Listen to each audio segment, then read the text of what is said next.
গত 31শে জানুয়ারি মালদার গাজলে এসে রাজ্যের মুখ্যমন্ত্রী কোচবিহার এবং বালুরঘাট এয়ারপোর্টের চালুর কথা জানালেও চালু হলো না বালুরঘাট এয়ারপোর্ট। এদিকে আগামী 15 তারিখ থেকে কোচবিহারে বিমান পরিষেবা চালু হতে চলেছে বলে জানা গিয়েছে। বালুরঘাট বিমানবন্দর থেকে বিমান পরিষেবা চালু না হওয়ায় রাজ্য সরকারের সদিচ্ছাকে কাঠগড়ায় তুললেন বালুরঘাটের বিধায়ক অশোক লাহিড়ী। বৃহস্পতিবার এক সাংবাদিক সম্মেলনে ভারতের বিশিষ্ট অর্থনীতিবিদ তথা বালুরঘাটের বিজেপি বিধায়ক অশোক লাহিড়ী বালুরঘাট বিমানবন্দরটিকে নিজেদের হাতে নিয়ে পরিষেবা চালু করতে চাইছে, কিন্তু রাজ্য সরকারের যে আর্থিক দুরবস্থা তাতে কোনোভাবেই এই মুহূর্তে বিমান পরিষেবা চালু করতে পারবে না রাজ্য সরকার। রাজ্যের উচিত বিমানবন্দরটির পরিষেবা সংক্রান্ত বিষয় কেন্দ্রের হাতে তুলে দেওয়া। কেন্দ্র সরকার উড়ান প্রকল্পে বালুরঘাট বিমানবন্দরে বিমান চলাচল চালু করতে পারবে বলে অশোক লাহিড়ী জানান। তিনি বলেন, এই বিষয়ে রাজ্য সরকারকে তিনি চিঠি দিয়েছেন, পাশাপাশি কেন্দ্র যাতে উড়ান প্রকল্পে বালুরঘাটে বিমান চলাচল শুরু করতে পারে সেই বিষয়ে উদ্যোগী হয়েছেন। একটি বালুরঘাটে একটি এয়ারপোর্ট আছে, তো এই এয়ারপোর্টটির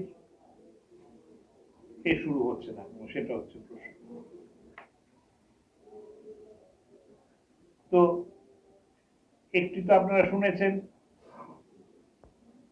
যে আমাদের মাননীয় রাজ্য সভাপতির অক্লান্ত পরিশ্রমে উনি প্রায় প্রাণ দিয়ে এটা করেছেন হিলি বালুরঘাট। আমিও তার মধ্যে সামান্য হয়তো এই করেছি, তো এটা হয়েছে। আর বালুরঘাট এয়ারপোর্টের ব্যাপারে আমি মোটামুটি চেষ্টা করছিলাম।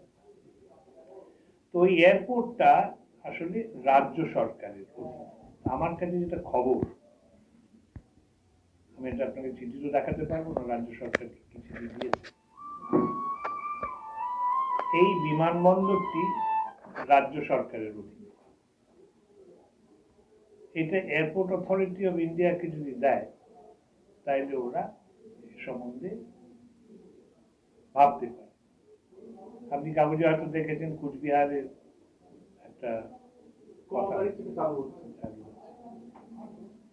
তো রাজ্য সরকার সেখানে এই বরঞ্চ এই বিমানবন্দরটা নিয়ে নিতে চায় নিজের জন্য, নিয়ে ওরা build, transfer, operate, own and operate করে নিজেরা চালাতে চায়।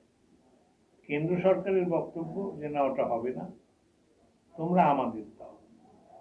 তো এখন আপনারা জানেন যে উড়ান প্রকল্প বলে একটা প্রকল্প আছে। ওই উড়ান প্রকল্পে এই আমার ইচ্ছে, এবং আমি আমার কথা যদি কেউ শোনে